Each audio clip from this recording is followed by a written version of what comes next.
Got a chance to see the new action film starring Dave Bautista and Olga Korolenko called Afterburn. Let's talk about this movie right now.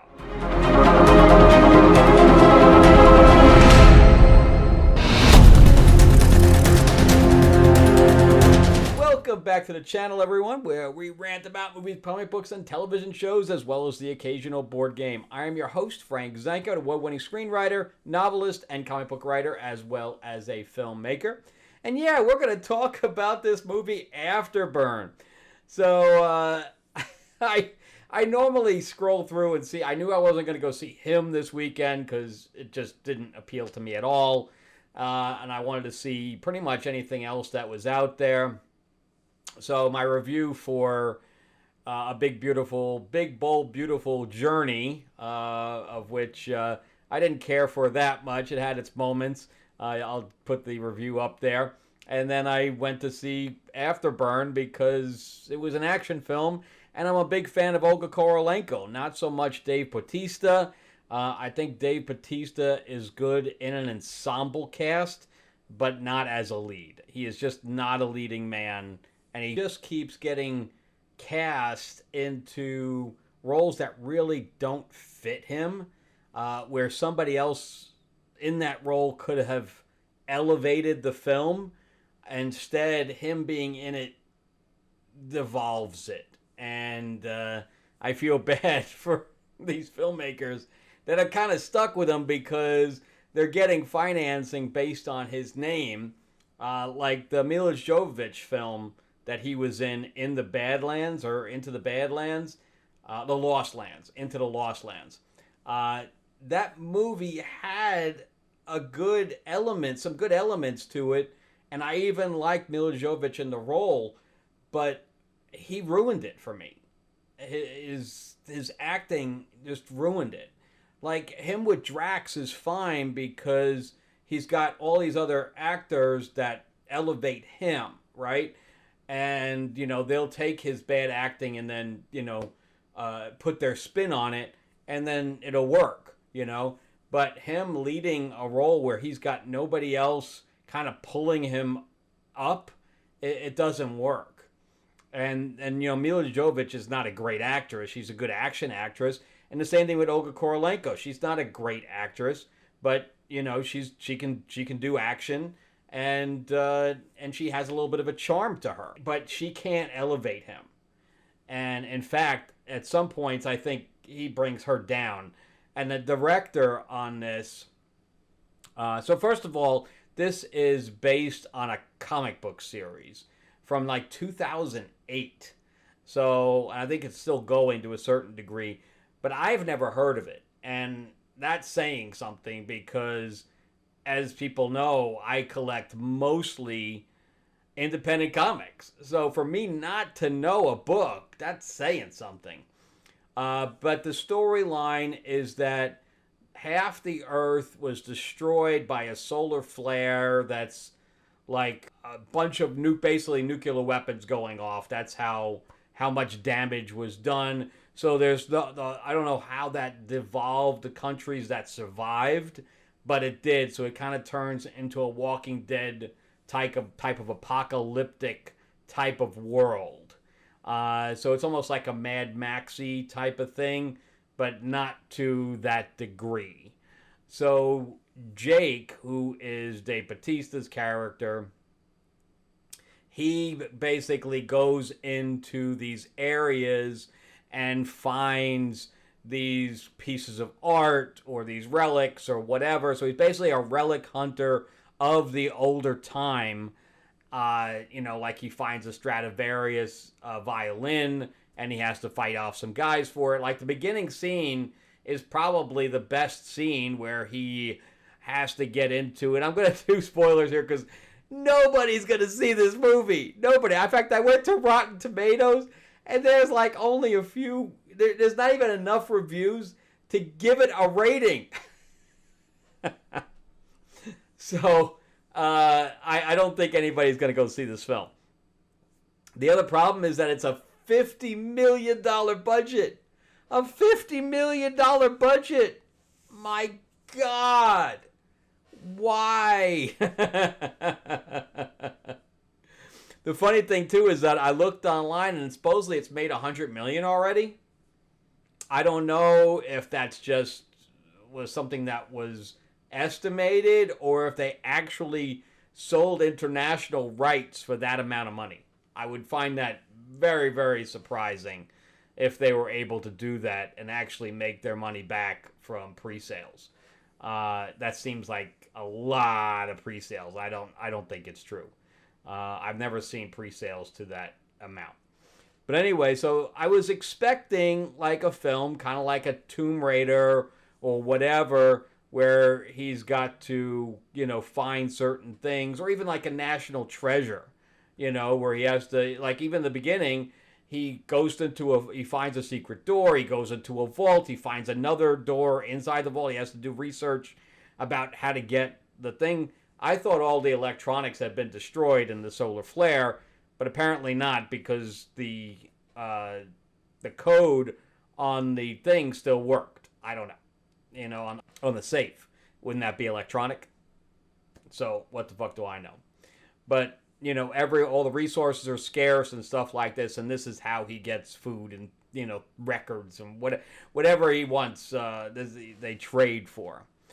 So that's the basic storyline, and then Samuel L. Jackson comes in, and he's the king, okay? And he wants the Mona Lisa, okay? So everybody thinks it's really the Mona Lisa. He pushes him to go after it into an area that's controlled by the General, who is the guy from Game of Thrones that was on the northern guys with the beard. And the redhead beard guy. And I don't even know his name from Game of Thrones. But anyway, so he's the general there, and I guess he wants it too, so they're on some kind of a race to find it. So this is directed by J.J. Perry, and he is a stunt guy. He has 151 different credits for being a stuntman, okay? Do you know how many credits he has of being a director? 3. including this one. You gave a $50 million movie to a guy that has 2 credits prior to this? Wow. That's saying something. And one was Killer's Game with Dave Bautista. He was okay in that one.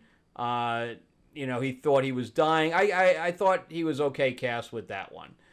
He thought he was dying, and he ends up having finally finding a girlfriend with Sofia Boutella and stuff like that. But yeah, he also did Day Shift, which I think was the Jamie Foxx vampire one.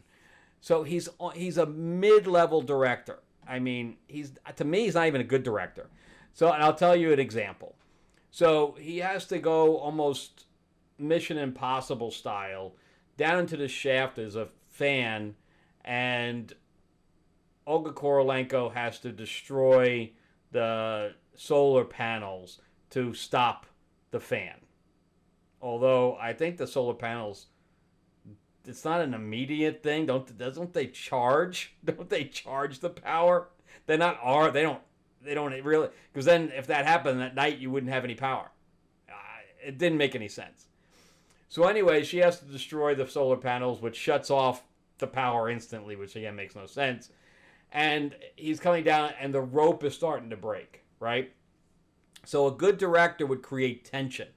Like, show the close-up of, like, the thing the fraying, and him slowly dropping towards the fan, and then, a shot of the fan, and, something falls in there and slices it up, and, he's like, that's how you create tension. Here, it's just like, they either see the thing fraying, she shoots the thing, it's up, and then it breaks and he falls. That's it. There's no tension buildup whatsoever in the scene. Just none. So the action scenes are good because he's a stunt guy. So, he even worked on John Wick. So, some people can make that transition from the action side to the actual director side. This guy needs a lot of freaking work, man. A lot of work. So then here's the other funny part of this. So the writer, the main writer, because Scott Chidwood is shown as writer, but he's the writer of the comic, okay? But the writer of the movie has almost no writing credits. So you have a director that has almost no directing credits, and you have a writer that has almost no writing credits, but this guy has 13 directing credits. What? What? He's directed 2 episodes of Stranger Things, Wayward Pines, Predators, Armored, Vacancy. I mean, this guy has way more credits and probably aptitude to directing than the director did.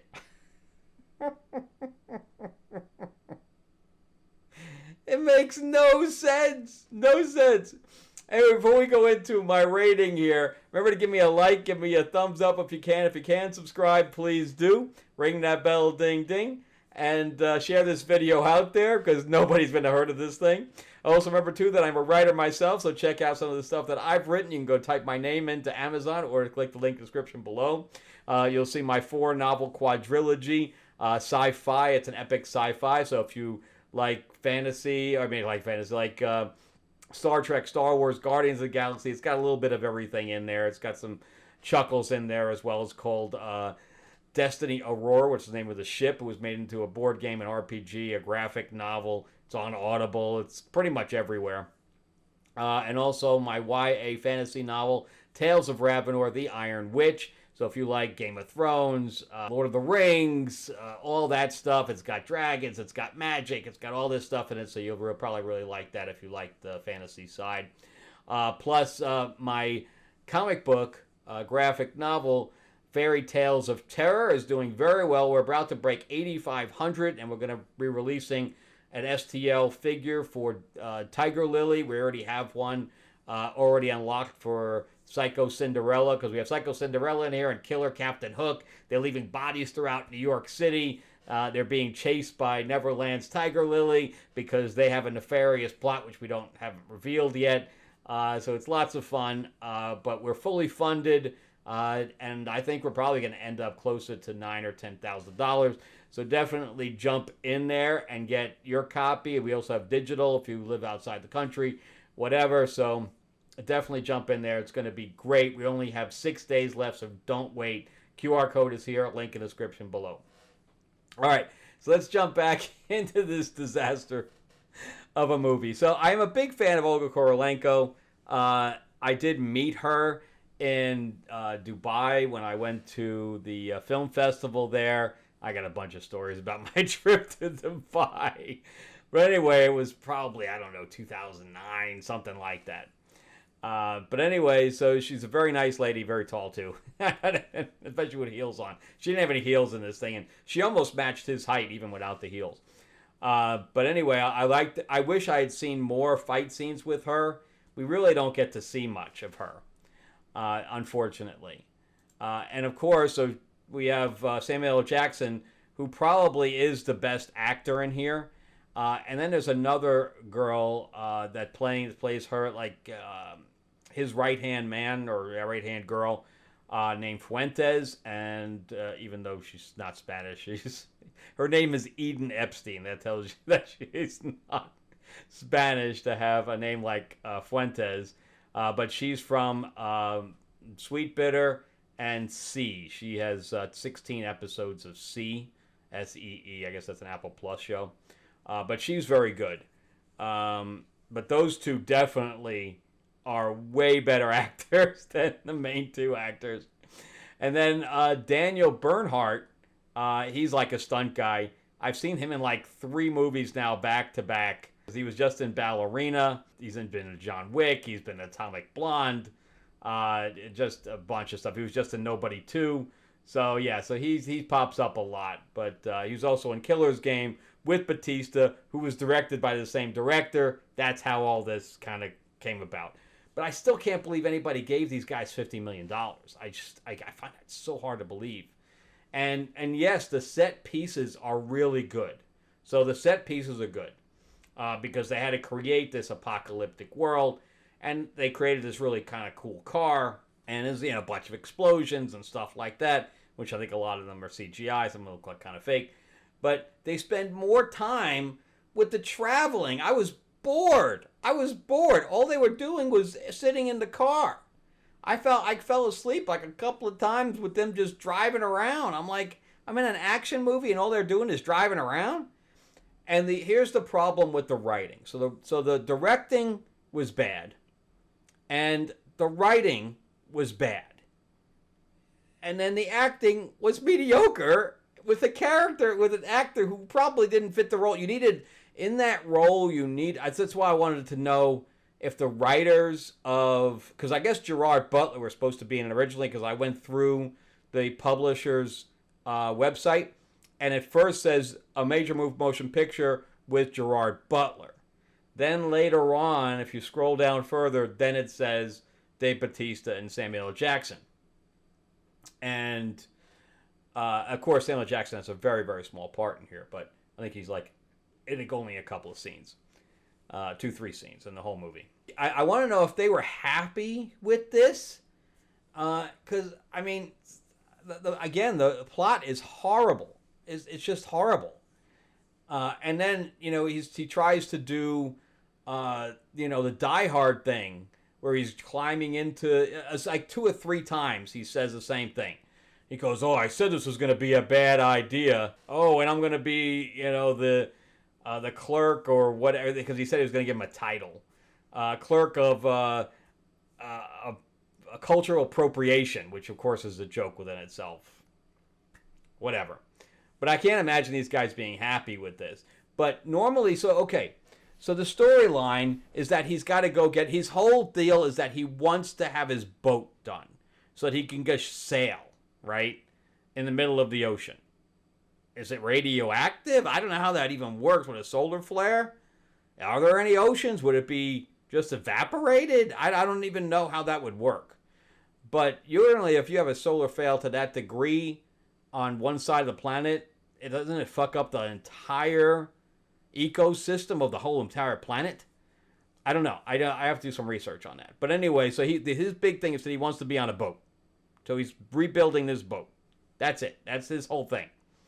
So if I was writing a story where I needed to have some investment from the audience in this guy, because there isn't any. There's no investment in this guy. I mean, besides him wanting to boat, that's everything. That's his entire personality.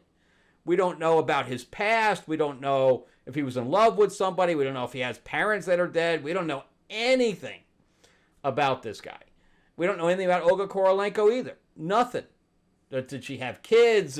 What's her motivation to being part of this rebellion or whatever else where she's fighting these warlords? Nothing. There's just no backstory to these people at all. So even if we had found out that the general, like Ballerina, we knew the situation with Ballerina, that the guy had killed her dad basically in front of her, and then we found out later that she had the sister there, so he was even built up with her backstory. Here, there's no backstory. They just don't give a shit. There's nothing personal motivating this guy. Nothing. I didn't care anything. So anyway, the Mona Lisa, I'm going to give this away because, again, you're not going to see it. So it wasn't the Mona Lisa painting because, unbeknownst to anyone else, Samuel L. Jackson already has it. So the Mona Lisa, when they finally get into the building, or when he gets into the building where it's at, he finds out it's a nuclear bomb. And that the ones from World War II is Nagasaki and, the ones that were dropped on Japan, the 2 of them, there was actually a third. And this is the third, and it has the Mona Lisa painted on the side of it. And Olga Korolenko knew. But the general was trying to find this thing too. But we don't even have... What was he going to do with it? What was Samuel L. Jackson going to do with it? We don't know. There's so if half the world is going to destroy, they're going to just, drop a bomb What would that do? Destroy a whole nother section? None of it makes any sense. And then there was no stakes. None. And again, they had huge set pieces because not only did they have to build all this stockpile, they even had a train with machine gun on it and stuff like that. And then they said that the plug that this thing is this guy is wearing, like a chain around his neck, is the only way to activate the nuclear weapon, right? So all the guys get shot with these big freaking machine guns, right? Where it's like tearing off their heads and stuff like that. And the plug doesn't get hit at all. If it had got hit, the movie's over. We don't got to worry about it. Anyway, I cannot recommend this movie at all. It is really, really bad. Really, really bad. It is not going to help their comic one bit. But again, I think that if it had a different writer, if it had a different director, again, that budget is humongous. I can't imagine why. The budget's got to be wrong. The budget's got to be wrong. If they had like somebody else in that role that was a little bit more Han Solo-y, it would have been better. It would have been better. But the plot, it wasn't like the world building was okay. And the premise of the world building is fine. I don't know how the solar flare. I just say a post-apocalyptic world where you have a treasure hunter. Okay, I mean that's actually a good premise, but this is just a piece of crap. So, on a scale from 1 to 10, I am going to give this as many movies as the director has directed. I'm going to give it a 3. That's only because I like some of the actors in it, and some of the fight scenes are good. But otherwise, it's like a 0. Awful movie. Stay away from it. I have a pre-screen tomorrow night it's a blind screening, so I have no idea what I'm going to go see. But also a big, bold, beautiful journey there wasn't extremely good either, and I heard him was bad. So this was a week where just all the movies were bad. And on top of that, I walked into Fantastic Four, and it was packed. It probably went down to one theater. That's probably why. But anyway, I check out all my stuff. Remember to give me a like, give me a subscribe if you can, ring that bell, ding ding. Share this video out there, do all those YouTube things. Check out all my stuff on Amazon. Type my name in, link description below. And definitely, we're down to our last 6 days. Jump into Fairy Tales of Terror with a QR code here or the link in the description below. Thank you guys so much for watching, and you guys have an awesome week. And let me know if you guys saw it. Did you guys love it? Let me know in the comments. All right, bye-bye.